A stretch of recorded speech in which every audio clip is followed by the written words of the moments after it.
Assalamualaikum warahmatullahi wabarakatuh. Perkenalkan, nama saya Firdausi Rodin Fauzi, saya dari angkatan 19 dengan NIM 19910020. Pada sore hari ini saya akan mempresentasikan tugas praktikum patologi anatomi, yaitu mola hidatisoda. Yang pertama adalah definisi terlebih dahulu. Jadi, mola hidatisoda itu adalah bagian dari penyakit trofoblastik gestasional, di mana kehamilan berkembang secara tidak wajar, kemudian tidak ditemukan janin pada pemeriksaan, dan hampir seluruh filikorialis mengalami perubahan berupa degenerasi hidrofik. Keunikan dari penyakit ini adalah karena tumornya itu asalnya itu bukan dari jaringan maternal, bukan dari jaringan ibu, tapi berasal dari jaringan gestasional.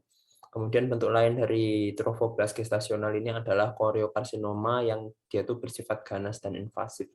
Mola hidatisoda itu termasuk jenis penyakit yang tergolong jinak, namun dikenal pula sebagai bentuk premaligna yang berpotensi menjadi ganas dan invasif. Secara umum, mola hidatisoda itu ada dua jenis, yaitu yang komplit dan juga yang parsial. Keduanya dibedakan berdasarkan keberadaan fetus pada pemeriksaan. Diagnosis mola dicurigai bila perempuan dengan riwayat amenorrhea mengalami perdarahan pervaginam dan saat pemeriksaan didapatkan uterus dengan ukuran yang lebih besar dari taksiran usia kehamilan.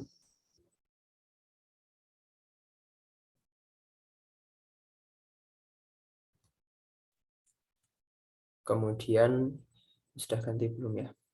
Oke. Kemudian patofisiologi. Jadi patofisiologi dari mola hidatisoda itu berkaitan dengan gangguan proliferasi trofoblas saat pembentukan plasenta. Mola hidatisoda merupakan bentuk hiperplasia trofoblas diffus, di mana fili-fili yang terbentuk sebagian besar bersifat hidrofik. Bagaimana terjadi masalah saat proliferasi hingga kini sebenarnya masih belum dapat dijelaskan secara pasti, tetapi faktor mutasi genetik diduga berperan. Jadi sekitar 5-6 hari setelah konsepsi pada manusia, zigot yang terbentuk itu akan berkembang menjadi blastosis. Kemudian sel perifer dari blastosis ini berdiferensiasi menjadi dua lapisan, yaitu trofoblas seluler atau sitotrofoblas dan sinsitiotrofoblas yang kemudian menginvasi endometrium pembuluh darah uterus. Kedua jaringan yang berkaitan dengan mesoderm ekstra embrional ini merupakan awal mula terbentuknya plasenta. Ketika proliferasi yang terjadi tidak terkontrol, sel-sel trofoblas dapat menjadi mola hidatisoda. Mola merupakan hiperplasia trofoblas diffus di mana fili yang terbentuk bersifat hidrofik. Trofoblas yang mengalami disorganisasi ini juga ditambah dengan gangguan pematangan struktur vaskuler sehingga muncul banyak pembuluh darah imatur pada fili korionik yang kemudian membentuk fili hidrofik. Hal inilah yang terjadi pada mola hidatisoda komplit, sedangkan pada mola hidatisoda parsial, anomali trofoblas lebih jarang muncul dan biasanya terdapat jaringan janin maupun embrionik yang masih dapat diidentifikasi.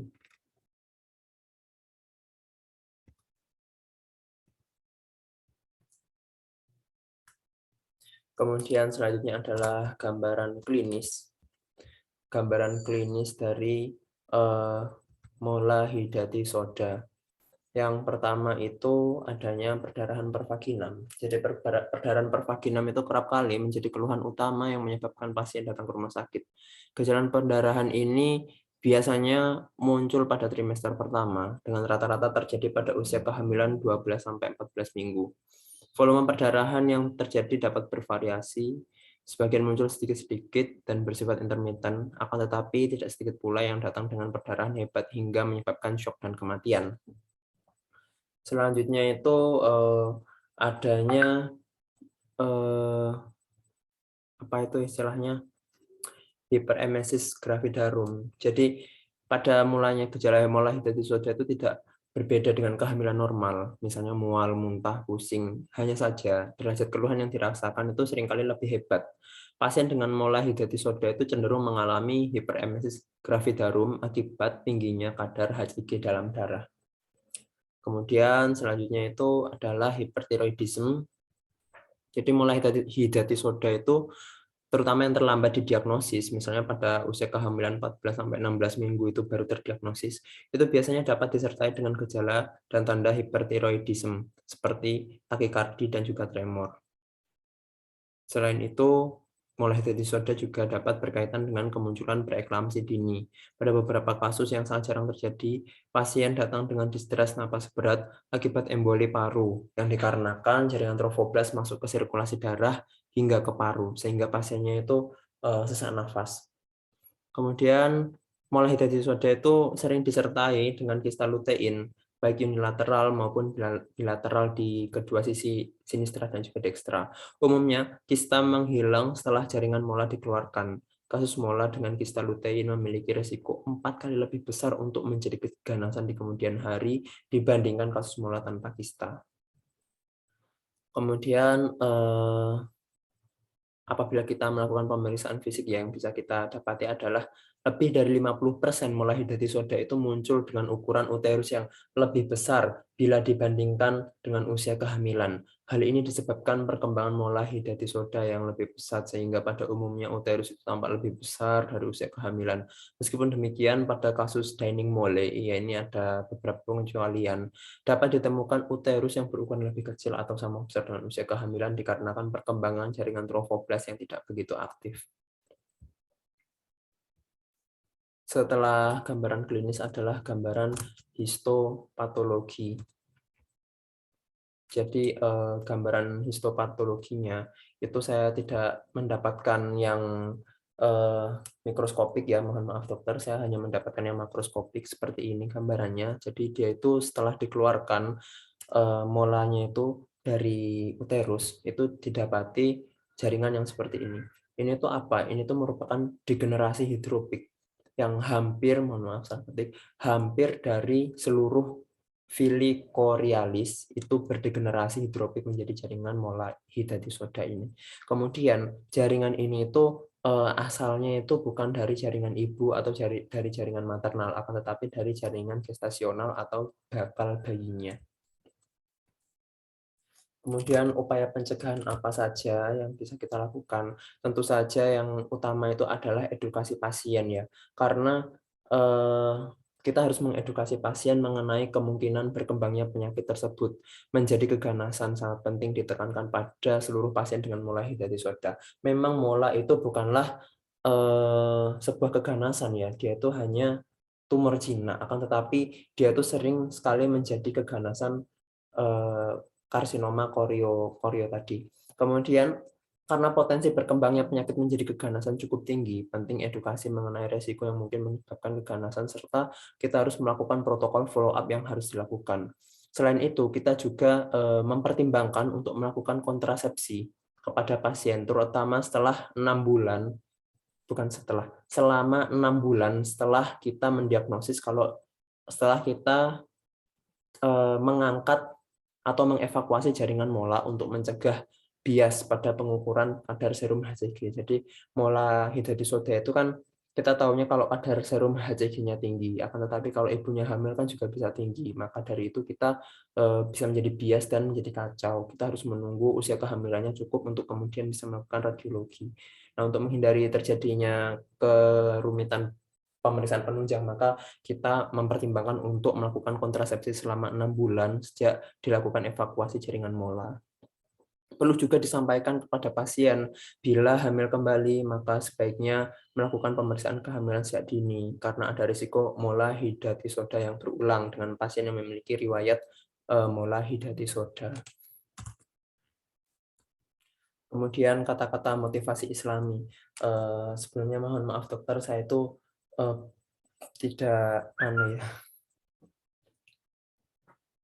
saya bukan lulusan pondokan, jadi kata-kata motivasi Islaminya ini saya sampaikan kutipannya itu dari sebuah situs saja, saya bacakan saja nggih dokter. Jadi bukan saya yang menyampaikan, tapi saya hanya membacakan. Jadi ini saya dapat sebuah artikel dari sebuah situs konsultasi syariah. Bentar saya share screen terlebih dahulu.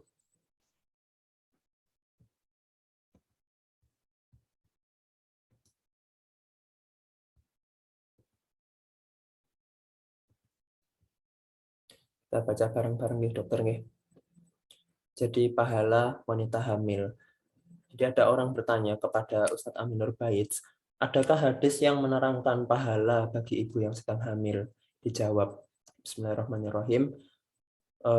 Wassalatu wassalamu ala rasulillah wa ba'd.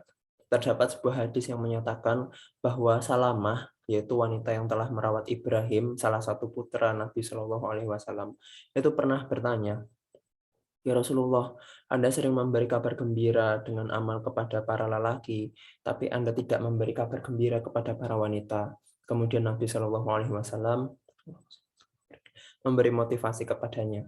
Tidakkah para wanita senang ketika dia hamil dari suaminya dan dia ridho, maka dia mendapat pahala seperti orang yang puasa dan tahajud ketika sedang jihad fisabilillah. Ketika sedang kontraksi, maka ada janji yang sangat menyejukkan mata yang belum pernah diketahui penduduk langit dan bumi. Setelah dia melahirkan, lalu menyusui bayinya, maka setiap isapan ASI akan menghasilkan pahala.